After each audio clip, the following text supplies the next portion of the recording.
is about less confidentiality, few secrets, but more information, more transparency, more accountability, and more openness.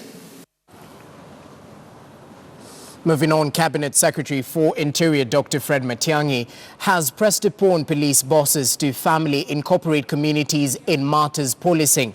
Matiang'i has also charged regional police commanders to take family, or rather execute their supervisory role, in order to enhance the ongoing police reforms. The Cabinet Secretary was speaking when he met the top police officers here in Nairobi. Plans, our vision and our thinking in the headquarters here, and the practical reality in the field and what happens there. Because you are the conveyors of our plans and our desires to the police officers who are working out there.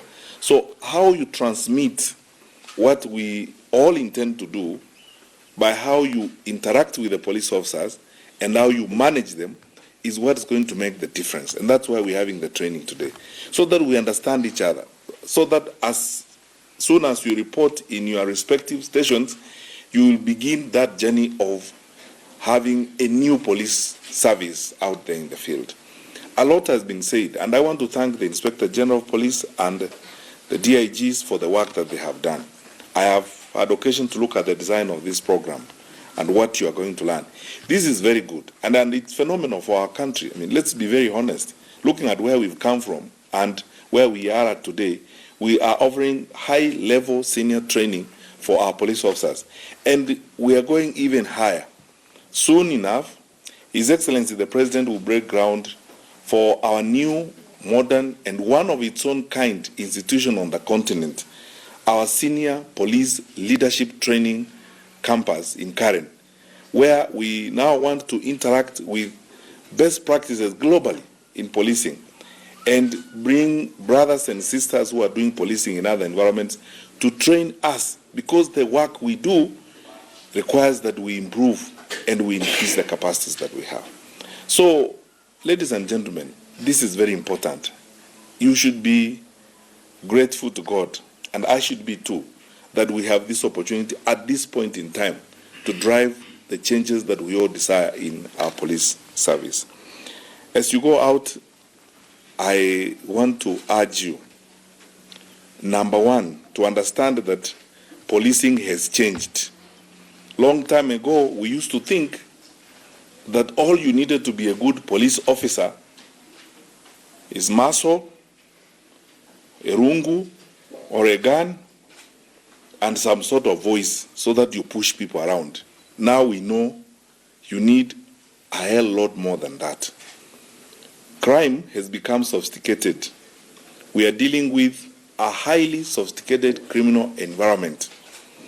If you know the amount of time we are spending these days, even with our colleagues from IG's shop at the DCI, Crime Research Center, the information we are sharing, we don't have to say everything, the media is here, with our colleagues from Interpol, and the challenges we face as a world today. It's amazing. You cannot rely on just being able to hold a weapon as a way of dealing with crime. Now we have to think differently. We have to acquire different resources, my brothers and sisters. Those resources include acquiring more knowledge, understanding the sophistication of crime, understanding the environment in which we live. Number two, we must now be a service. The desire of our president is that we transit completely and become a service as required by the Constitution. That's why we are called a national police service. What that means is that we have to provide security within an inclusive environment. Communal inclusion is fundamental to our success. Engaging with communities, with the people that we are managing is very critical to the work that we are going to do. I want to be very honest with you. You guys, we have to be practical now in the manner in which we work. I would like you, remember last week when we were in Mombasa, the Coast Regional Police Commander, those good people we were meeting, the Council of Imams, civil society organizations, local community groups, it's no longer, long time ago, people used to think Maybe it worked then, it cannot work now. That as security people, we are not supposed to sit down with others.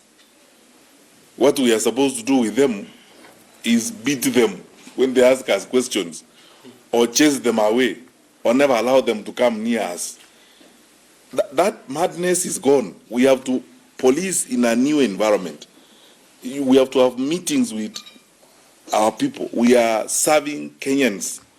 So civil society organizations in your area of jurisdiction, all those who work there, faith-based agencies, if there is a local, committee of the Council of Imams, NCCK, church organizations, meet them, sit down with them. I would be happy to have my regional police commander who sits down with the Catholic Archbishop of your jurisdiction from time to time, who sits with the Vicar General from time to time, and you discuss how we police and serve those people. Because they definitely have ideas and they definitely understand those communities, sometimes even better than we may understand them. So, good people, we have to change our approach, engage and immerse ourselves in the communities, be deep with our people. Long gone are the days when we thought that it's more powerful and good to stay away, to be aloof. No, now we have to walk into the communities and work with the communities. Local village elders, Nyumba Kumi people. I have been reading reports from some of our national administration people, and I have come to this conclusion. Even some of the work we are doing, let me be very frank with you guys, even some of the work we are doing here, IG knows, in Boni, in some of these areas where we have special operation areas, the police officers who have succeeded there, even the KDF officers who have succeeded there, who are leading teams there, are those who are engaged with communities, who say, oh, that group does not have water, I can use the Bausa to give them water. Those local, community people, help them, work with them. I can go and sit down with them. Someone has passed away in that village. I'm the regional police commander here. I will pass by there and say Pole and shake hands with those people and go there with the regional commissioner, so that they're dealing with human beings. They're not dealing with people who are totally unfeeling, who have nothing to do with their lives. Number 3, we must manage the people we have been given. I have to admit here, and under IG we have discussed this thing before, this is an area where we have not done very well. Sometimes it's good to be very honest. I have been sitting down, sometimes we go to functions. The other day we were at the airport to have lunch with the police officers at the airport. And I sat next to 2 police constables. I was having lunch with them and asking them questions. So how are we doing here? How many times do you have meetings with the OCS and everything? One area we must improve in the police service, one area we must improve from this day forward is managing the police officers we have in our church. You regional police officers must manage the people we have given you. Managing people means visiting